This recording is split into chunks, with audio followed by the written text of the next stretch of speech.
Another prediction, and this could be a trend and it could be a specific incident, Allah knows best. But we are all aware of one of the most amazing predictions that we now see in front of us in our own lifetime.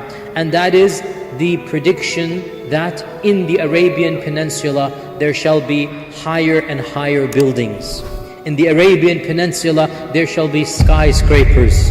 And this is something that, again, who could have ever imagined? We need to understand, when Islam came to Arabia, the Arabian people were of the most backward in the world. They did not even have government. They were tribal. You know, the basic sign of civilization is government. They didn't have a government. They didn't have a codified language. They did not have a script. The script was developed after Islam. There was not a single library in all of Arabia. There was no 3-story structure. Didn't exist. The max you could do 2 stories, very small. They couldn't build tall buildings.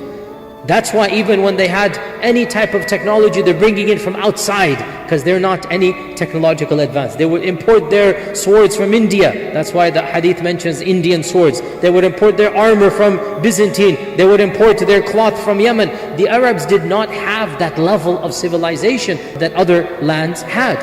So for the Prophet to predict that Arabia and the Arab lands would have the tallest buildings is once again surreal. How could that happen? And not just that, but people who were only yesterday dirt poor would be competing with one another to who is going to build a taller building.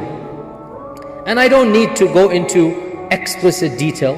Wallahi, this is self-evident as we speak.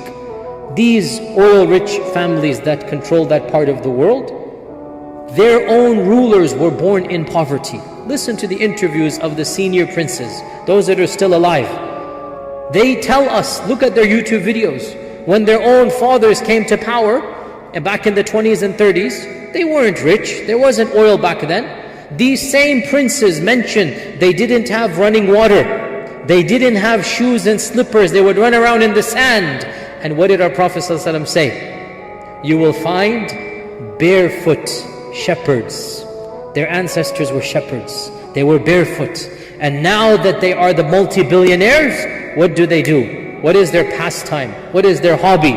In the year 2000, Faisaliya Center opens up. In 2010, Burj Khalifa opens up. In 2015, this happens. Each one of these princes wants to show that I have the bigger building. And Burj Khalifa, by the way, is 2.5 times taller than the Empire State Building. Go imagine that. And when the other prince of Arabia heard that, he goes, Khalas, I'm going to build in Riyadh something that is even taller than your Burj Khalifa. It's as if, mashallah, their iman is so strong, they want to prove the Prophet correct. And they're going to say, look, I'm going to do exactly what the Prophet said. But of course, anyway. So the point being that it is self-evident in our times. We are seeing this phrase enacted in front of our eyes.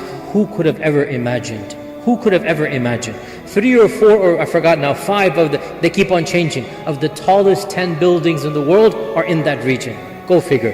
And who did them? Shepherds that were born barefoot, poor. And each one is competing with the other to see who is going to build the taller building. So these are all specific incidents that have been predicted by our Prophet sallallahu alaihi wasallam.